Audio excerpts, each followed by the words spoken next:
No tere Veljo, et sina ja su juhendatav Siirimägi panite kokku ühe väga põneva termokaamera, et võib-olla natuke räägid sellest termokaamerast natuke lähemalt, et kuidas see töötab ja mismoodi siin, mis komponendid siia kõik kokku on pandud? No nii nagu tavaliselt igastes sellises videotes on, video hakkab alati nii, et hi, ma olen see ja see.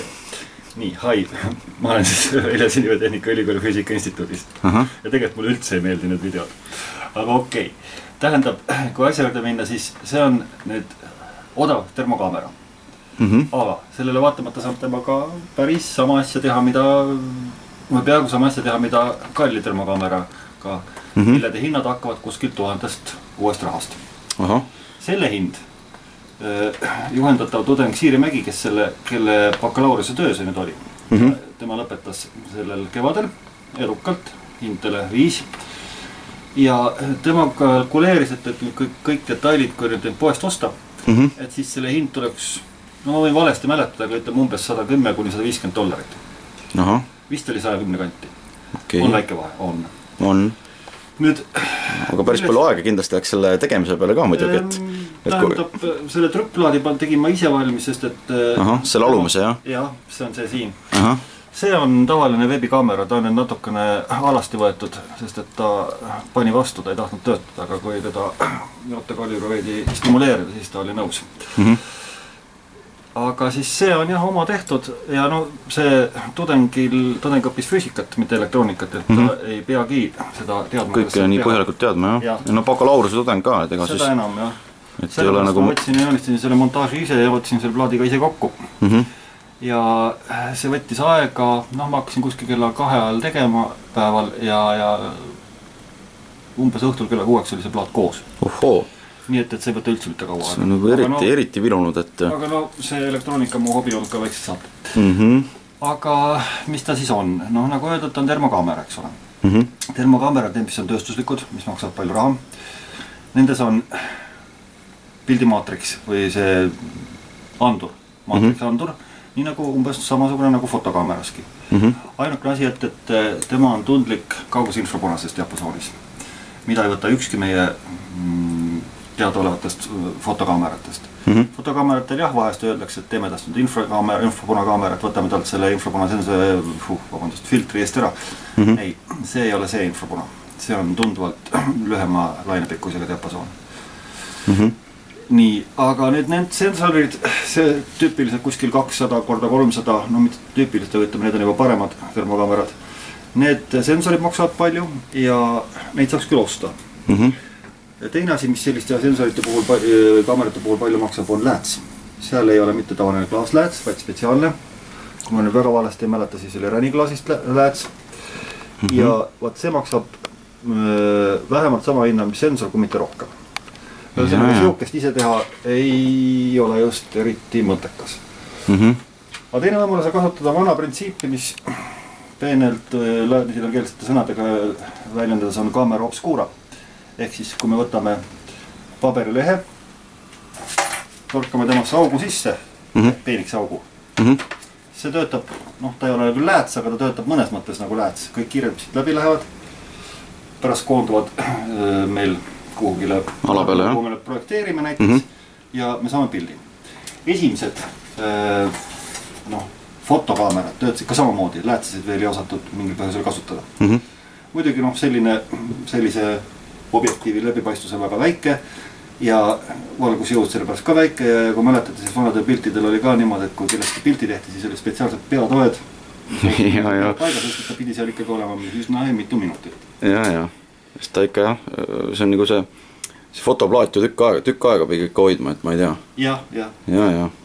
No võt, aga siin on samamoodi üks ainus piksel selle anduril. See on firma Melexi spetsiaalne infrapuna andur, mida ta muuhulgas kasutab infrapuna termomeetrites. Ma vaatan, et tal on nagu 3 jalga või 4 jalga vist on. See on siukene tüüp, et tal on kogu see digitöötlemine on sees ja välja tuleb, või talle tuleb peale ainult toide ja otse datasignaal siis IRUC siini pidi. Aga kuidas ma nüüd sellega pildi saaksin? Kahedimensionaalse pildi. Üks punkt on ju, üks ainus. No siis peab kõik läbi sõitma ilmselt, jah? Just nimelt, ainult kui võimalus on ta liigutada, skaneerida, nagu peenelt öeldakse. ja seda tehaksegi 2 servoga, mis on mudellennunduses fännidele väga tuttavad asjad, odavad hobikingi servod, aga siin nad peavad, ühesõnaga on täiesti omal kohal. Kui palju ta umbes keerab ühe, kui laidalt see üks süke, mitu kraadi ta näiteks keerab ühe selle skaneerimise ajal? Keerab ikkagi tunduvalt vähem kui kraadi. Mitu sekundit, ma praegu ei oska täpselt öelda, seda peaks vaatama sellest koodist. Kood muuses on, selle asja kood muuses ei ole meie tehtud, vaid see on leitud internetist ja kõik, kes otsivad Cheap Thermocam Project, leiavad selle lingi. Ühesõnaga see kaamera muuses siis Andurist, protsessor on tavaline paljudele tuntud Atmeli firma Atmega 8. Seda müüakse ka Arduino nime all, kus ta on siis pandud ühe makettplaadi peale kokku mugavasti ja pistikud äärtesse toodud, et kõik saaksid seda kasutada. Väga populaarne. Küll, jah. Igal pool rakendatakse. Aga samas see võiks olla ka üks puhamisprotsessor. Kuna siin oli kood selle jaoks juba tehtud, siis me võiksime selle. Selge. Ja trükiplaat sai tehtud lihtsalt sellepärast, et nii oli kiirem. Kui oleks Arduino, siis me oleks pidanud selle kuskilt tellima. Heal juhul nädal. Kallim ka võib-olla. Ei, ta oleks olnud kuskil $30 või niimoodi, pluss muidugi transpordikulud. Aga meil oli ta juba õhtuks laua peal. Oluliselt kiirem, eks ju. Näpud sügelevad. Aga nüüd see termokaamera pilt, seal on ka omakorda mingi tarkvara vist taga või? Jaa. See, nagu ma ütlesin, see info saadetakse siit nüüd arvutisse. Ja arvuti jaoks on need samad projekti autorid kirjutanud Javas ühe programmi. Java programmi aken on nüüd siin.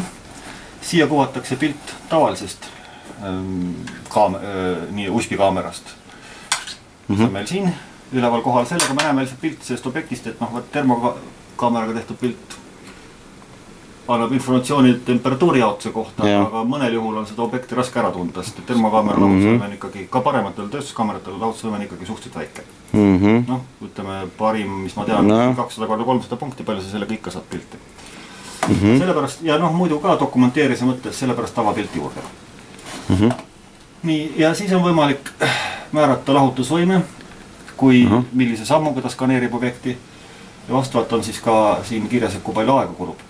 Näiteks väikse lahutusvõimega 32x24 punkti termokaamera puhul saab aega 0,75 minutit kulub ja maksimum, mis temal on siin antud programmis on kuskil 4x48 pikselit ja selleks läheb 3 minutit. See on nüüd sellise odava termokaamera ainukene puudus, võtab aega. See ei saa pilti teha hetkega nii nagu tavakaameral, nii nagu ka tööstuslikel termokaameratel vajutad nupule, klõps on kohe pilt olemas, sellega nii ei saa tuleb oodata. Aga siin, kui me seda Siiri Mägi oma bakalaureustööd tegi, siis me mõtlesime välja hulga trikke, mis peaksid seda asja kiirendama. Ja kui ta nüüd tõepoolest tuleb, jätkab oma õpinguid siin ja jätkab selle sama projektiga tööd, siis ilmselt saame katsetame need ära. Väga kiireks seda teha ei saa, lihtsalt selle põhimõttel, et tal on mingi aeg ka, mis ta nagu vajab selle info solestamiseks ja ei, info solestamine on üks asi, see käib kiiresti. Aga see andur, termoandur, see peab soojenema mõõdetava punkti temperatuurini. Soojenemine on siuke füüsikaline protsess, mis võtab paratamatult aega. Ja siin konkreetne andur kulutab selleks, kui ma nüüd väga valesti ei mäleta, 60 millisekundit. Sellest ühte punkti kiiremini mõõta ei saa, selge. Tööstuslikus kaameras on 300x200 punkti, iga üks soeneb selle 60 millisekundi vältel objekti temperatuurini, vajutame nuppu, on kohe pilt olemas. Nii, õnnestub sul seda kuidagi käima ka panna või näiteks? No, aga üritame, võtame siit siis nüüd kaameramehe fookusesse, temast teha väikse termopildi. Ma võtan nüüd kiirema aja. Nii.